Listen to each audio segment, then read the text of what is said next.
I'm John Harwood with the New York Times and CNBC. We're joined here at the Democratic Convention at the Pepsi Center in Denver by Chris Van Hollen, the chair of the Democratic Congressional Campaign Committee. And Congressman, let me ask you, there's a lot of attention to Joe Biden, the selection as running mate over the last couple of days. It's not clear how much running mates affect even a presidential ticket itself. Does it have any effect on the competitive races you have for Congress? It does. I think that his working class background and the fact that he's been a great ally of the policemen, the firefighters, working men and women, is going to be a great asset in places like Ohio, Pennsylvania, of course, where he grew up in Scranton, Michigan, a lot of other places where I think his story will really connect and will help boost our congressional candidates. Now, Barack Obama has found himself in a much tighter race with John McCain over the last few weeks.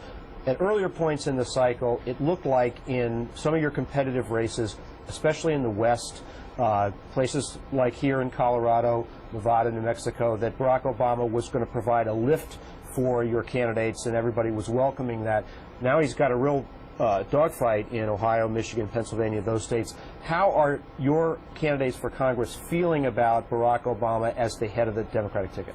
This is a two-way street. I think there are lots of congressional races where Barack Obama is going to provide a lift to our candidates. In Ohio, the Shabbat seat is one where we have a terrific candidate, Steve Driehaus.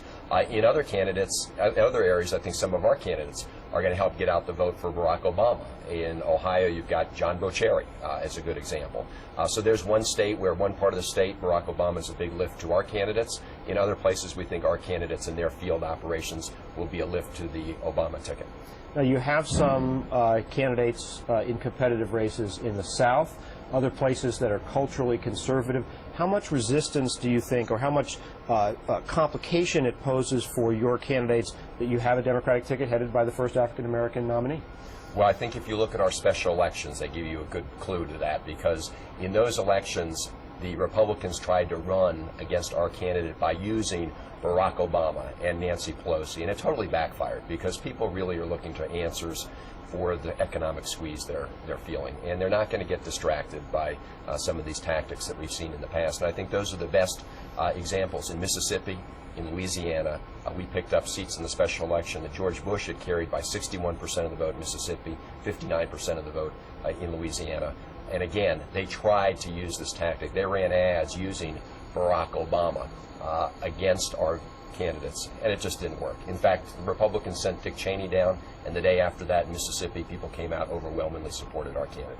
One of the things that we've seen in this very cluttered media environment, so much attention to politics, harder and harder for candidates to get bounces out of their convention. John Kerry didn't get much of, if any of one, out of 2004.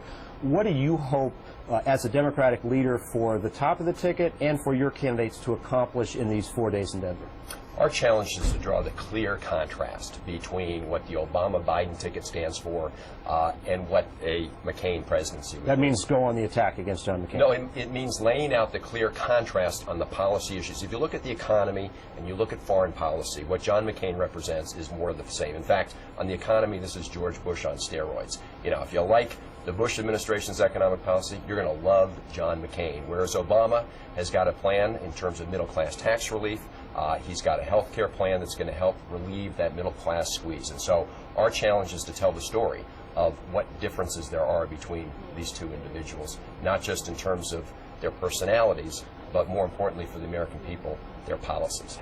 Congressman Chris Van Hollen, thanks so much for joining us. Good to be with you. I'm John Harwood, Chief Washington Correspondent for CNBC.